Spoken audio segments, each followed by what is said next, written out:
plan? Let me know in the comments.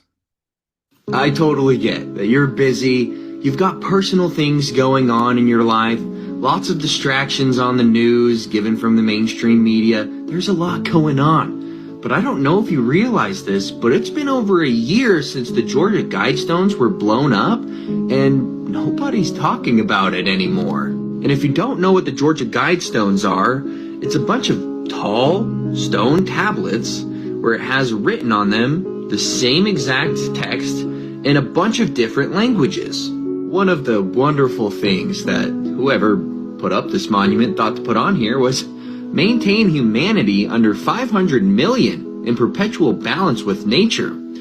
If you do the math, that's like a 90% reduction in the current claimed population of the Earth. But other than just saying some weird stuff like we should kill everybody, it also had some astronomical features. One, the channel through the stone indicates the celestial pole, Polaris.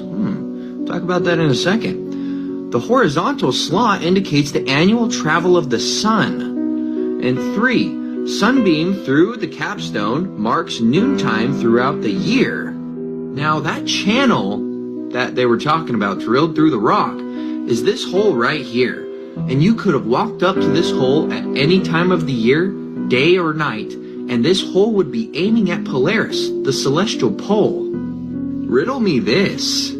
How are we supposed to believe this worked if this is the movements of our solar system? The entire solar system is moving 500,000 miles an hour, 4.9 billion miles in a single year through space. We're tilted on an axis, precessing, wobbling, while we're supposed to believe we're orbiting the sun at 66,616 miles an hour on average.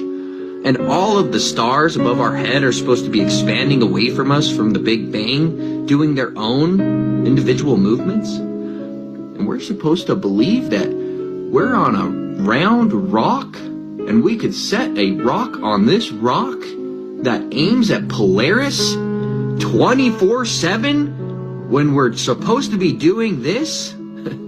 Someone make sense of this. I know it's a lot to realize that current cosmology is off, but it's actually admitted by people like Michio Kaku, who admit that cosmology, the current cosmology, is off by 10 to 120th power. And this channel and this guidestone right here definitively disproves the ideology which suggests that we're on a spinning magical water ball doing all of these astronomical motions around the sun and through a space vacuum that doesn't exist. This truth, it's uncomfortable.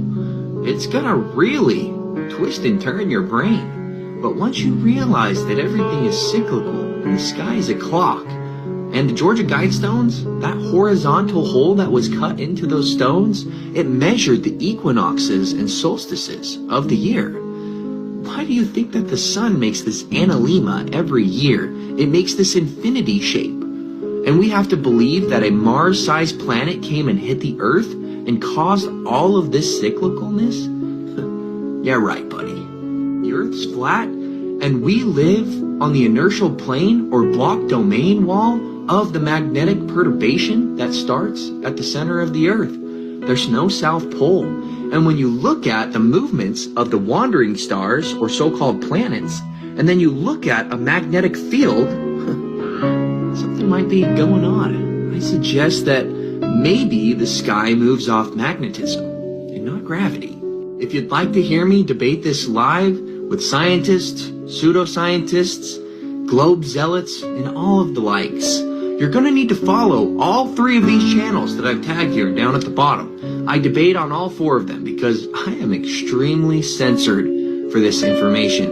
Share this video. Get it out to the people.